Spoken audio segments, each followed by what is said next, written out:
Hello বন্ধুরা, good morning. প্রতিদিন সকালবেলায় আমার যে ডিউটিগুলো আমাকে করতে হয়, তো সেই ডিউটিগুলো আজকেও এই দেখো করতে লেগে পড়েছি। এখন আমার 2-3 বেলা ডিউটি হচ্ছে। বাচ্চাকে সামলাতে তো হয়ই, আবার হচ্ছে বাচ্চার এই যে টয়লেটের পটির যে ন্যাকড়াগুলো, সেগুলো হচ্ছে 2-3 বার করে ধুতে হয়। তো এটাই হচ্ছে আমার মেন ডিউটি বলতে পারো।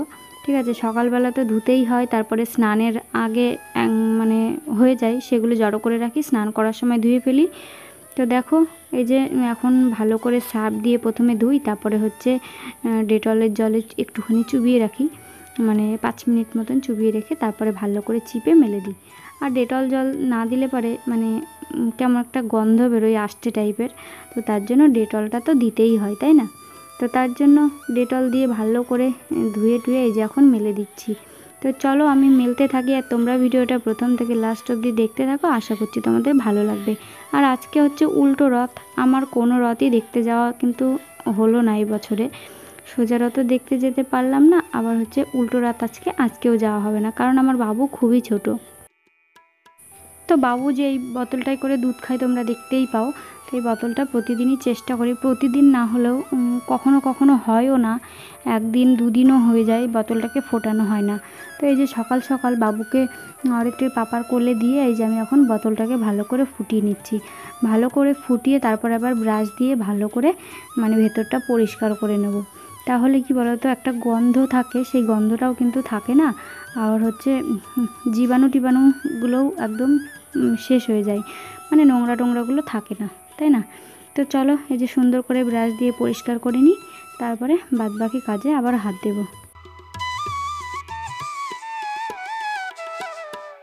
তারপরে চলে এসেছি ঘরে এসেছি, এই যে গরম জল করে নিয়ে এসেছি। এসে যে নিজেও একটুখানি হরলিক্স গুলিয়ে খেয়ে নেব, আর হচ্ছে মেয়েকে কমপ্ল্যানটা গুলিয়ে দেবো। মেয়ে জানো তো এখন আমার হরলিক্স নিয়ে এসছে, মেয়ে বলবে মা আমি কমপ্ল্যান খাবো না, আমি তোমার হরলিক্সটাই খাবো। তো এরকম জেদ করে। তো আমি কিন্তু হচ্ছে মানে ওর যখন কমপ্ল্যানটা কিনে নিয়ে আসে, তার আগে আমি কিন্তু ওকে জিজ্ঞাসা করেছিলাম যে তুই কমপ্ল্যান খাবি না হরলিক্স নিয়ে আসবো। ও তখন বলেছিল আমার জন্য চকলেট ফ্লেভারের কমপ্ল্যান নিয়ে আসবা, হরলিক্স খেতে ও আগে করেই পছন্দ করতো না। এখন মানে আমার জন্য এনেছে, তো ওরও ইচ্ছে করছে এখন। তো মাঝে মধ্যে আমি ওকে দিই, সকালবেলায় কমপ্ল্যান খেলেও দুপুরবেলায় যখন বায়না করে যে মা হরলিক্স খাবো, তখন কিন্তু দিই আমি, তখন হরলিক্সটা গুলে দিই। কারণ এখন হচ্ছে গরুর দুধ তো নেওয়া হচ্ছে না। আমি জানি তোমরা অনেকে বলেছো গরুর দুধ খেলে কোনো সমস্যা নেই, তবুও খাচ্ছি না, আর কয়েকটা দিন যাক আর তারপরে গরুর দুধ খাবো। তো চলো খেয়ে নিই।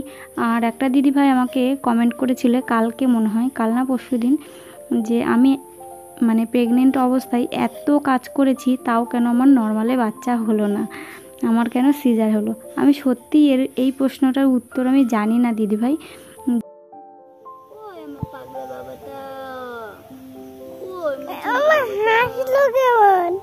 হাসি দিচ্ছে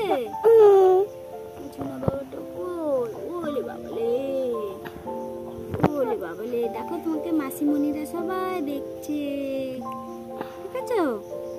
মাসিমণিরা দেখছ, হরে কৃষ্ণ। ওলে বাবালে আমার পাগল, আমার সোনা বাবা, কিছু বলো।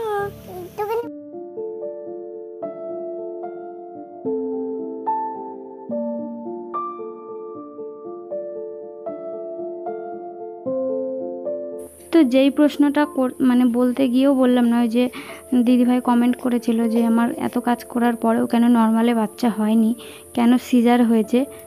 তো সত্যি আমি এই প্রশ্নটার উত্তর জানি না যে কেন আমার নর্মালে হয়নি, কেন সিজার করতে হয়েছে। তবে আমার মনে হয় নর্মালের থেকে সিজার করাই ভালো, আমার মনে হয়। কারণ নর্মালেও কষ্ট, সিজার করতেও কষ্ট, কারণ সিজার করলে পরে সারাটা জীবন কষ্টতে ভুগতে হয়, আর নর্মালে ক্ষণিকের জন্য কষ্ট হয়। তবু আমি নর্মালে মানে খুব ভয় পেতাম। আমি প্রথম থেকেই, আমার যখন প্রথম বেবি হয় তখন থেকেই আমি বলতাম যেন আমার মানে সিজার করে যেন বেবি হয়, আমার খুব ভয় লাগতো।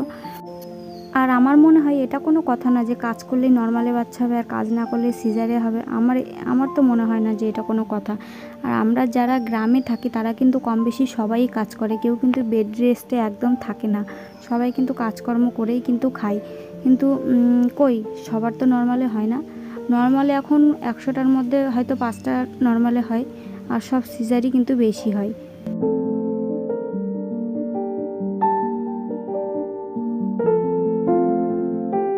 তো বন্ধুরা, আজকে তো উল্টো রথ, একটু পরপরই মেঘ করবে আর বৃষ্টি আসবে। তো এখন তোমার 9টা পার হয়ে গেছে সকাল। বাবুকে এক্ষুনি ঘুম পাড়িয়ে দোলনায় রেখে আসলাম এই জায়গাটা। এখন ভয়েস দেব। আজকে ভয়েস না দিতে পারলে আর ভিডিও ছাড়াই হবে না। তো বাবু ঘুমিয়েছে, এই সুযোগে ভয়েসটা দিয়ে ফেলি। আর ওদিকে আমার শাশুড়ি মা রান্না বসিয়েছে, সকালবেলাকার রান্না, সেদ্ধ ভাত টাত হয়তো করছে, তো ওটাই খাবো এখন। তো চলো, তোমাদের সাথে আবার পরে কথা বলবো, আগে ভয়েসটা দিয়ে ফেলি, ঠিক আছে? আর আমি তো এবার রথ দেখতে যেতে পারবো না, বাবু একদমই ছোট। যদি 6-7 মাস হয়ে যেত তাহলে যেতাম। একটু আগেই দেখছিলাম যে বৃষ্টি হচ্ছিল, এখন আবার দেখো একদম পুরো ঠাটানো রোদ বেরিয়ে গেছে, প্রচণ্ড রোদ। আবার দেখা যাবে একটু পরে মানে মেঘ করে গেছে, আবার বৃষ্টি। মানে রথের দিনটাতে এরকমই হয়। তো দেখাচ্ছি চলো কেমন রোদ হচ্ছে। দেখো কি পরিমাণের রোদ হয়েছে, আর একটু পরে আবার দেখা যাবে যে আকাশে মেঘ করেছে।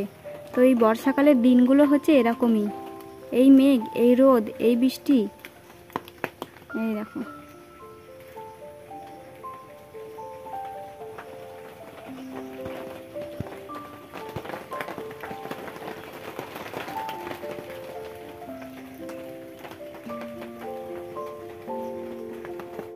এদিকে দেখো সকালবেলাটায় প্রচুর পরিমাণে বৃষ্টি হলো, এত বৃষ্টি হলো উঠোনটাতে না আগে জল বাঁধতো না, এখন ইদানিং দেখছি উঠোনে না জল বেঁধে যাচ্ছে, জানো তো।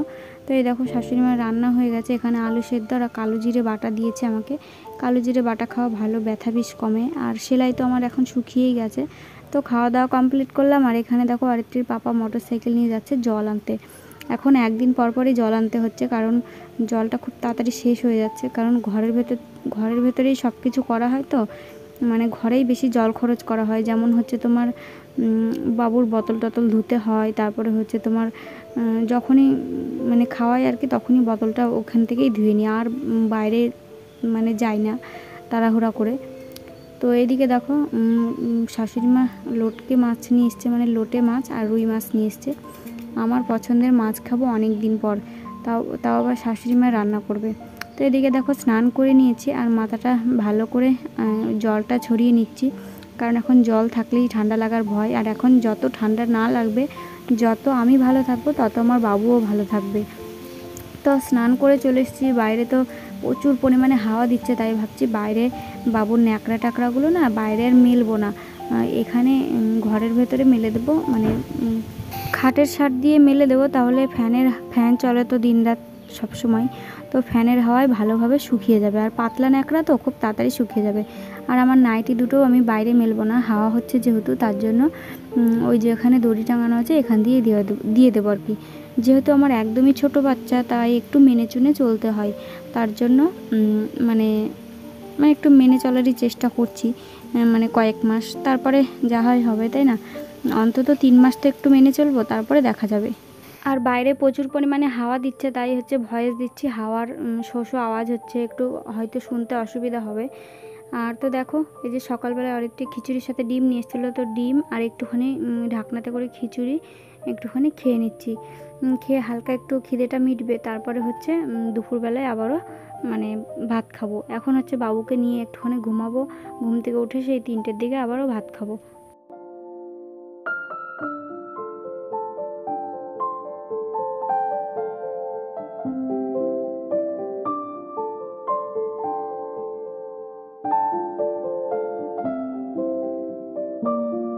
তো এদিকে দেখো আমার পছন্দের মাছ রান্না হয়ে গেছে। এখানে লোটে মাছটা আমার শাশুড়ি মা, আমি, অরিত্রীর পাপা, আমরা সবাই কিন্তু ভালো খাই, কিন্তু আমার শ্বশুর মশাই খেতে চায় না। আর এদিকে দেখো রুই মাছের রান্না করেছে। রুই মাছ হচ্ছে মনে হয় আলু আর বেগুন দিয়ে রান্না করেছে। আলু বেগুন দিয়ে মাছ আমার খুব একটা ভালো লাগে না, আর রুই মাছটা আমারও খুব একটা ভালো লাগে না। তো কি করা যাবে, রান্না করেছে যতক্ষণ। আর এদিকে দেখো বাবু ঘুমাচ্ছে, অরিত্রী ঘুমাচ্ছে। অরিত্রীকে আমি ডাকতে এসেছি যে তাড়াতাড়ি ওঠ, তোর পড়া আছে, খেয়েটে আবার পড়তে যাবি। ও কিছুতেই, ওর যেন ঘুমই ভাঙতে চাইছে না। তো দেখো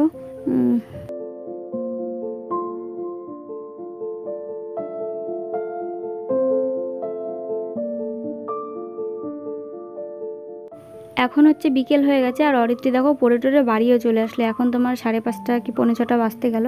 তো আমি একটুখানি বিকেলবেলা তো প্রতিদিনই এই উঠোন দিয়ে একটু হাঁটাচলা করি বাবুকে নিয়ে। আর বাবুর না এখনও চোখ হয়নি, জানো তো। চোখ হয়নি বলতে বাবু এখনও কিছু দেখতে শেখেনি, মানে ওই যে গাছের পাতা, আকাশ টাকাশ এগুলোর দিকে তাকিয়ে থাকবে, পাখি যাবে তাকিয়ে থাকবে, তারপর লাল জিনিসের দিকে চোখটা বেশি পড়বে। তো ওগুলো না এখনও দেখতে শেখেনি, ঠিক আছে। সবে মাত্র আমার বাবুর 1.5 মাস বয়স হলো, এখনও 1.5 মাস যাবে অন্তত, তারপরে হয়তো একটু একটু করে মানে শিখবে দেখা। তো অরিত্রীর পাপা আছে, আমি আছি, তো এখানে বসে বসে গল্প করছি যে এবার আর হ্রদ দেখতে যাওয়া হলো না। অরিত্রী এখন বায়না করছে পড়ে এসে যে বাবা আমাকে হ্রদ দেখতে নিয়েছিল, হ্রদ দেখতে নিয়েছিল। অরিত্রী ওর বাবার সাথে এখন যাবে হ্রদ দেখতে। তো এই দেখো এসছে হ্রদ দেখতে। আর আমাদের বাড়ির কাছে এই মন্দিরটা, বেশি দূরে নয়। তো এই মন্দিরে রথ হয় ছোটোখাটো করে। তো অরিত্রী এখানে এসছে হ্রদ দেখতে, তাই তোমাদের সাথে একটু শেয়ার করলাম।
তো দেখো প্রায় সন্ধ্যা সন্ধ্যা ভাব হয়ে গেছে, ওরা রথ দেখে এখনও অবধি বাড়ি আসেনি। তো হয়তো সন্ধ্যার আগ দিয়েই চলে আসবে। আর এই দেখো এই মাঠটাতে না, এটা হচ্ছে আর একটা মাঠ আমাদের বাড়ি থেকে একটু দূরে, এখানেও রথ হয়। এখানে রথ আমি কিন্তু কোনোদিনও দেখতে আসিনি। তো অরিত্রী ভিডিও করে নিয়ে এসেছিলো, তাই দেখেছিলাম। তো দেখো এবছরে তোমাদের সাথে সাথে তোমরা অবশ্য অনেকেই গেছো রথ দেখতে, কিন্তু আমার তো যাওয়া হয়নি, তাই আমি তোমাদের সাথে সাথে এই যে ফোনেই আমিও রথ দেখে নিলাম। এবার রথ দেখতে পারলাম না, তাই কী হচ্ছে, সামনে দুর্গাপুজো আসছে। সামনে দুর্গাপুজো কিন্তু অবশ্যই বাবুকে নিয়ে দেখতে পারবো, কারণ সামনে দুর্গাপুজো আসতে আসতে বাবুর কিন্তু 5 মাস হয়ে যাবে। তো 5 মাসে আমাদের মধ্যে 5 মাসে মুখে প্রসাদ দেয়, বাবুকে 5 মাসে মুখে প্রসাদ দিয়ে নিয়ে এসে আমি চলে যাব দুর্গাপুজো দেখতে। কি মজা! এবার সব ফুল চুমুকেই আমেজ দেবে, লাগবে প্রাণী দোলা। বাড়ির কাছে এসে হাজির রাজস্থানী আইস গোলা। ছোট্ট সোনামণিরা, দাদা বৌদিরা, গরম পড়ার খবর পেয়েই আমি ছুটে এলাম। এই দুর্দান্ত গরমে আপনার কষ্ট দেখে আপনাদের তৃষিত প্রাণকে একটু শীতল করতে এনে হাজির করেছি অপূর্ব স্বাদে ভরা এক ঠান্ডা পানীয়, যার নাম শ্রীগুরু রাজস্থানী আইস গোলা। রাজস্থানী আইস গোলা, রাজস্থানী আইস গোলা, রাজস্থানী আইস গোলা, রাজস্থানী আইস গোলা। হরেক রকম স্বাদের আছে আমার আইস গোলা। ছোট বড় অরিত্রী কিন্তু একটু বড় হয়েছে, আর বেশ কিন্তু বায়না করতে শিখেছে। ওর বাবাকে খালি বলবে বাবা এটা এনে দেবা, ওটা এনে দেবা, এখানে ওখানে গেলে এটা খাবো, ওটা খাবো, ওটা কিনবো, মানে বেশ বায়না করতে কিন্তু শিখে গেছে।